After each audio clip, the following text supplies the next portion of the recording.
Hi friends, తాటి ముంజని ఎలా కోస్తున్నానో చూడండి.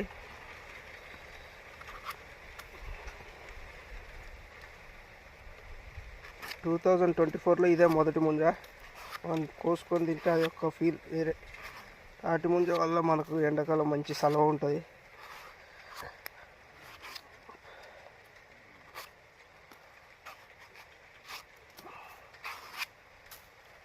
మనకైతే 2 కండ్ల ముంజ వెళ్ళింది.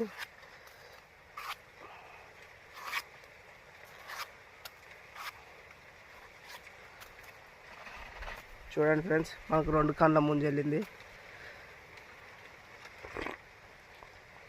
బాబా చాలా టేస్ట్ ఉంది ఫ్రెండ్స్. నాకు ముంజ కంటే దీనిలో వెళ్ళే కళ్ళు ఇష్టం. వాటర్ మస్తు టేస్ట్ ఉంటుంది తీయగా. ఈ